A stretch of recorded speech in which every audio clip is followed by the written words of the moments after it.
Hello, I'm Jo Fay, and this is a SwissInfo podcast. SwissInfo is the multilingual and international public media company of Switzerland.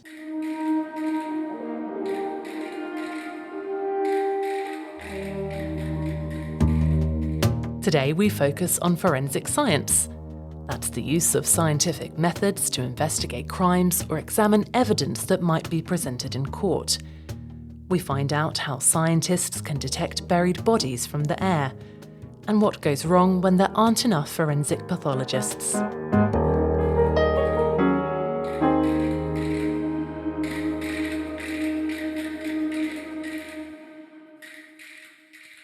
There's a major shortage of forensic pathologists in Africa, so it's difficult to establish what causes people's deaths in the less obvious cases.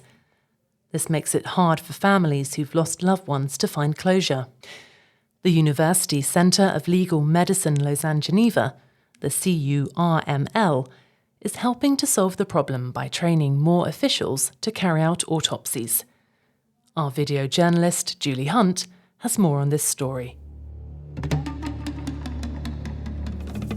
Forensic science is critical in the search for justice and the fight against impunity, yet many countries in Africa have few practicing forensic pathologists. A medical institute in Switzerland is working to change this. We're at the CURML, the University Centre of Legal Medicine, Lausanne-Geneva. In 2019, the centre unveiled its continuing education course in forensic science for Africans, many of whom work in the justice system. You can hear them in the background, working on an investigation. Silke Grabherr, director of CURML, explains the exercise to them. Today we have a new case to investigate, and it's a homicide. The course was the brainchild of Ghislain Patrick Lessène, the coordinator of the course. He explained why he got involved. My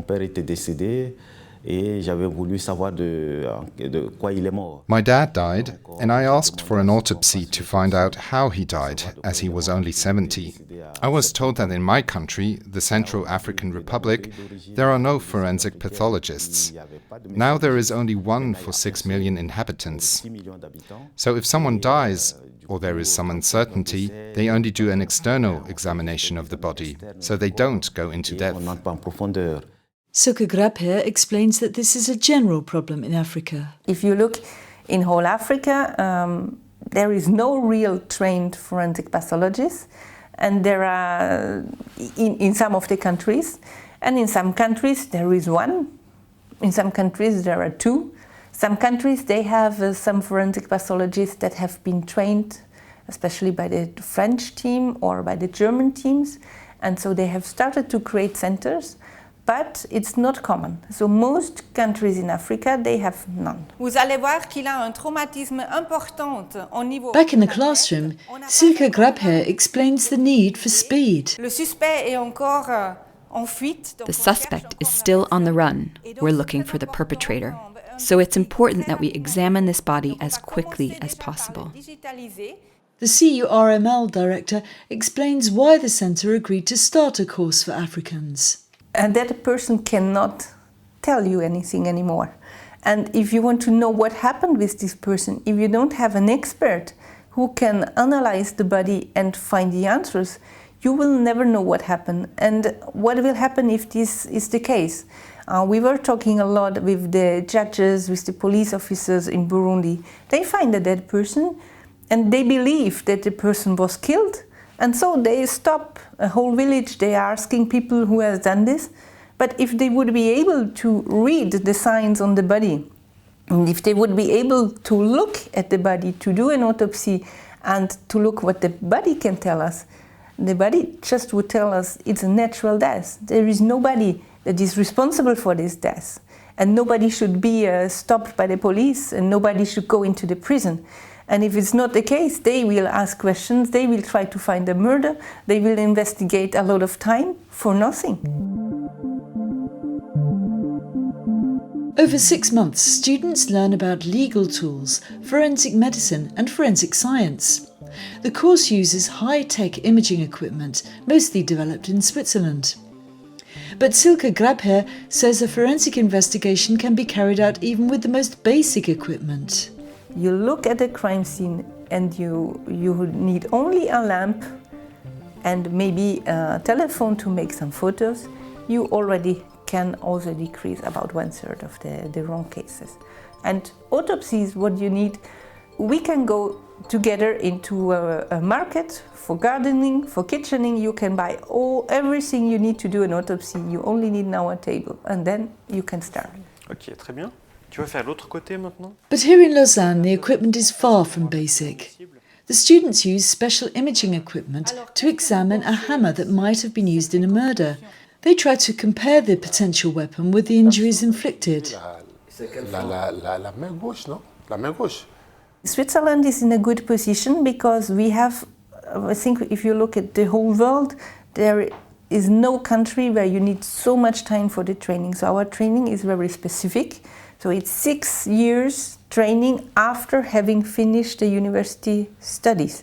So this means that after the university you are a medical doctor and then you need 6 more years and an exam. So if somebody gets the level of a Swiss forensic pathologist, board certified, the level is very high. In some countries you have only 1 year, 2-year training, and of course the level is not so high. Doesn't mean that they don't have good experts, but you cannot be sure that an expert who is board certified is really good. Fimenigabeng Mkwe from the Central African Republic was a former student on the course. He now works for CAR's permanent mission to the United Nations. He explains why he enjoyed the forensics lessons. On a fait une visite à l'Institut des sciences criminelles, je pense. We visited the Institute of Criminal Sciences in Lausanne, which had a large morgue where experiments could be carried out. That made a big impression on me, and I think we need to fight in our own countries to get to that stage. It could sort out a lot of things. So it was a very enriching experience. Donc c'est une expérience très enrichissante. I really believe that one person can change a lot. And if you go into these countries, they don't have a lot of support there. And somebody who wants to introduce forensic pathology and legal medicine into a country is somebody who wants to find the truth and who wants to fight corruption. And I think these people have a lot of elements in their own country that are hindering them maybe. These people are very courageous, and I think to give them the chance to do this and to do something good for their country is also something very special for us.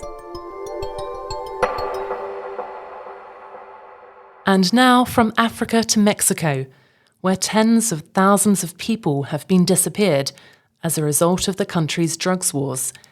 It's proving very difficult, with scant resources, to trace the dead bodies. Switzerland is helping by training forensic staff from Mexico in online classes, run since 2022 by the University of Lausanne's School of Criminal Sciences. Participants in the advanced course are able to test a drone to help identify bodies. Back to Julie. What you hear is a drone equipped with a multispectral camera that can detect clandestine graves. Course director Christophe Champeau explains how the equipment works. So, finding graves, you can view it from either very high altitude, and you can use satellite images, or plane, or drones, which are much lower. Now, you can use a combination of them. So this is the drone that we use for the research and for the course. Now that drone is a special breed. It is equipped with different sensors. One is called the LiDAR, which is a laser that will allow you to just construct an image by all the little points and distances that are recorded on the ground and gives you a 3D representation.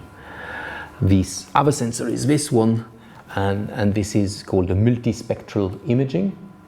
So it's a camera that allows you to go across the spectrum in order to detect different behavior of the soil And typically when you have brand new return soil and vegetation, the colors might be different from the other parts, so you may detect. And the last one is a regular camera to do normal imaging. So it is one system equipped with 3 sensors that all bring information that can be helpful to detect area of interest. Professor Champeau explains that in Lausanne, aerial detection tests were carried out on decomposing potatoes, buried as if they were bodies in graves. The potatoes will degrade, and the model suggests that it will degrade roughly as a human body will do.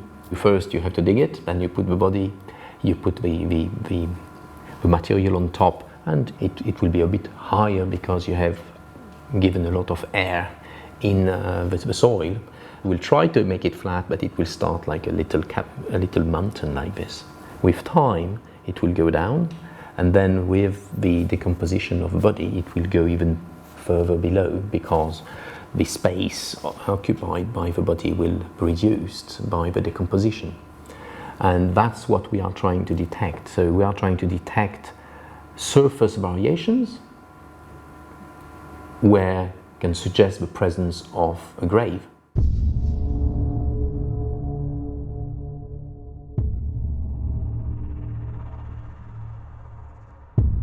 You can see that it's a bit darker where you have the graves.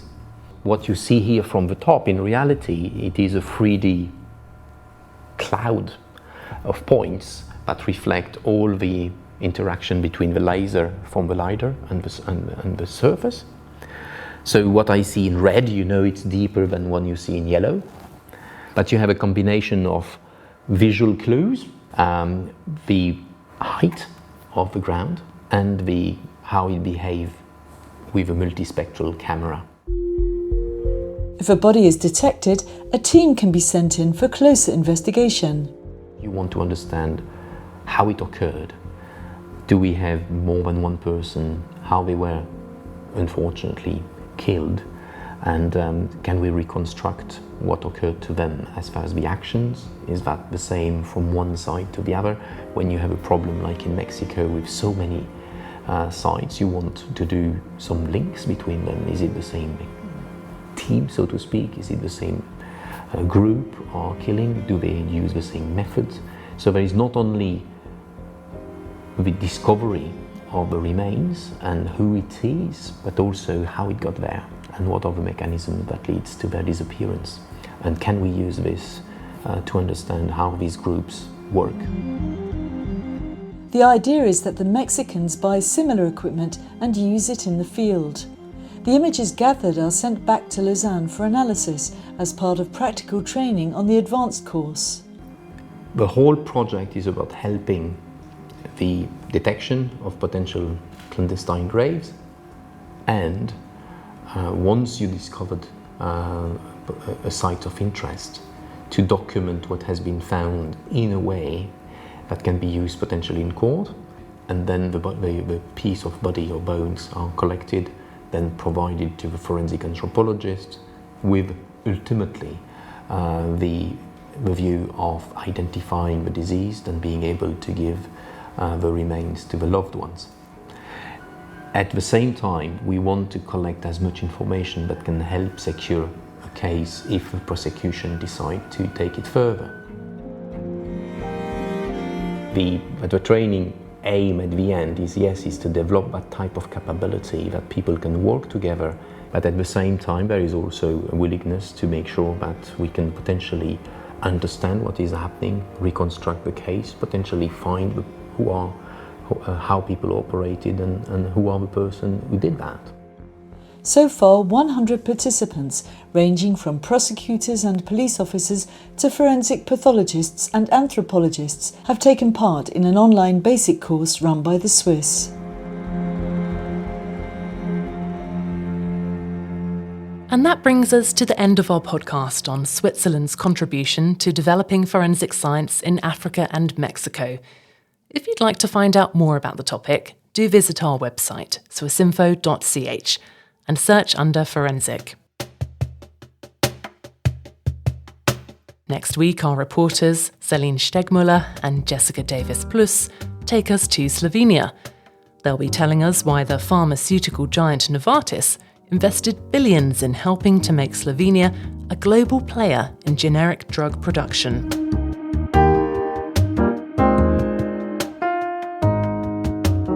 Today's episode was recorded and edited by our video journalists Julie Hunt and Michele Andina.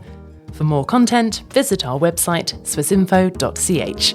I'm Jo Fay, thanks for listening.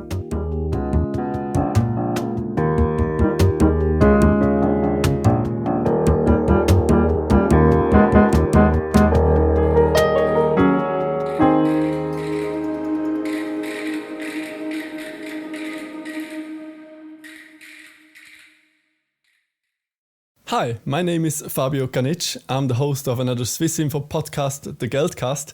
I'm a journalist and lecturer on international monetary policies. In my podcast, I talk to finance experts, politicians, and people in the banking industries on money-related topics.